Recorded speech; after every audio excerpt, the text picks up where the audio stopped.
हा नाविन्यपूर्ण प्रयोग आहे. यामध्ये जरा देखील चूक होता कामा नये. मुनिवर, आमचा नमस्कार स्वीकार करा. सदैव आनंदी स्नेहपूर्ण राहा. आपल्या आगमनाचे प्रयोजन व्यक्त व्हावे. मुनिवर, जेव्हापासून आपण नाट्यशास्त्राची निर्मिती केली आहे तेव्हापासून आमच्या मनामध्ये अनेक प्रकारचे प्रश्न निर्माण झाले आहेत. ह्या प्रश्नांचं उत्तर आम्हास प्राप्त व्हावं या उद्देशाने आम्ही आपल्याकडे आलो आहोत. विचार, अगदी विना संकोच विचार. गुरुदेव, नाट्यशास्त्राची निर्मिती कशी झाली आणि या निर्मिती मागे काय उद्देश आहे? आपण अतिशय उत्तम प्रश्न विचारला. हा प्रश्न केवळ नाटकच नाही तर संपूर्ण जीवनाचं सार, इंगित, इप्सी समजण्याचं जणू माध्यमच आहे. ऋषीगण जेव्हा त्रेतायुगात अखिल मानवजात काम आणि लोभ यांच्या अधीन जाऊन अधर्म आणि संघर्षाच्या दिशेने अधोगत होऊ लागली, तेव्हा इंद्रदेवाने ब्रह्मदेवांना प्रार्थना केली की असं कोणतं माध्यम आहे, असं कोणतं माध्यम आहे का जिथे पाहणे आणि ऐकणे अर्थात अवलोकन एकत्र होईल, ज्या अनुभूतीमुळे मानवजात धर्म, अर्थ, काम आणि मोक्षाच्या मार्गावर सुलभतेने परत येऊ शकेल. आणि म्हणूनच जगतपिता ब्रह्मदेवांनी नाट्यवेद हा पंचम वेद उत्पन्न केला. त्याच्या प्रयोगाचे शास्त्र अर्थात नाट्यशास्त्र. परंतु गुरुदेव, 4 असामान्य वेद तर ज्ञानाने ओतप्रोत भरलेले भांडार आहे. साऱ्या जगताचे रहस्य त्यात दडलेले आहे. 4ही वेद या उद्देशाच्या प्रतिपूर्तीसाठी सक्षम आणि पर्याप्त आहे. मग या नव्या वेदाचा अट्टहास का? सकल जनांना अतिशय सुलभ आणि सोप्या पद्धतीने अवगत व्हावे यासाठी. जनसामान्यांना नाटकाच्या माध्यमाद्वारे शिक्षणाच्या मार्गावर, धर्माच्या मार्गावर मार्गक्रमण करता यावे यासाठी. या आणि अशा सृजन पवित्र उद्देशाने पितामह ब्रह्माजींनी 4 वेदांचे अनोखे मिश्रण करून नाट्यवेद या सृजनात्मक पंचम वेदाची निर्मिती केली. 4 वेदांचे तत्व ती काय गुरुदेव? नाटकामधील आपण जो पाठ श्रवण करीत आहात, ब्रह्मजींनी हा संवाद पाठ ऋग्वेदामधून संकलित केला आहे. कर्णपटलांवर पडणाऱ्या सर्वांग सुंदर गीतांचा स्वरांचा आधार सामवेद आहे. यजुर्वेदांद्वारे अभिनय आणि अथर्व वेदामधून नवरसवाद स्वीकारला आहे. 4 वेदांच्या अंगातून अंतरंगातून नाट्यशास्त्राची निर्मिती केली आहे. गुरुदेव, म्हणजे नाटक केवळ आणि केवळ देवदेवतांसाठीच निर्माण केले का? निश्चितच नाही. हाच संशय, हीच शंका दानवांनी ब्रह्माजींसमोर मांडली होती. तेव्हा ब्रह्माजींनी उत्तर दिले की नाट्यशास्त्र सकलांसाठी आहे.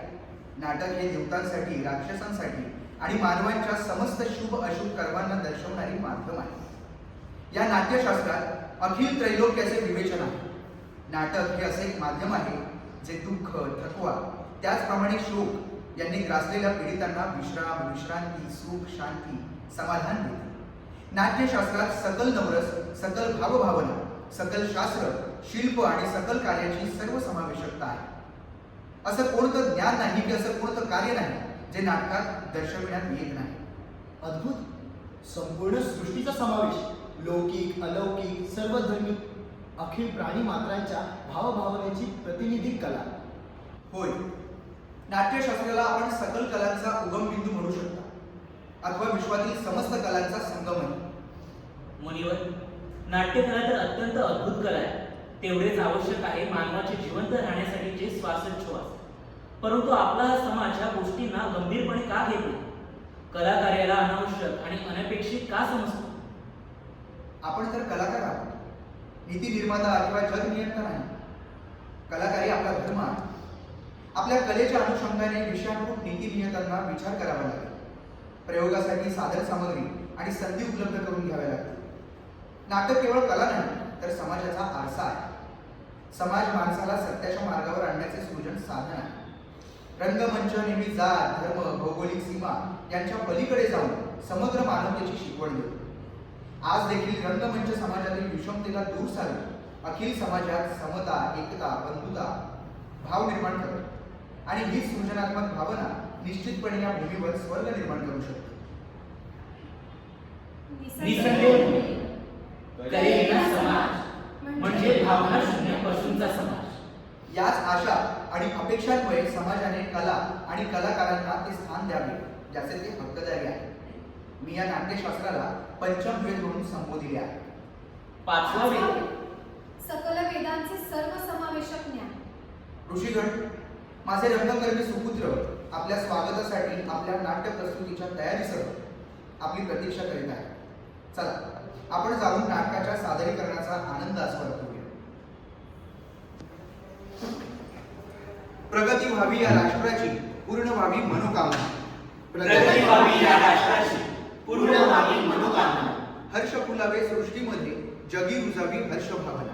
हर्ष फुलावे सृष्टीमध्ये, जगी रुजावी हर्ष भावना. सुजलाम सुफलाम धरतीचा आधार, निरभ्र आकाश. सुजलाम सुफलाम धरतीचा आधार, निरभ्र आकाश. नित्य निर्भय सज्जन राहो, दुर्जनांचा भावानाश. नित्य निर्भय सज्जन राहो, दुर्जनांचा भावनाश. उदार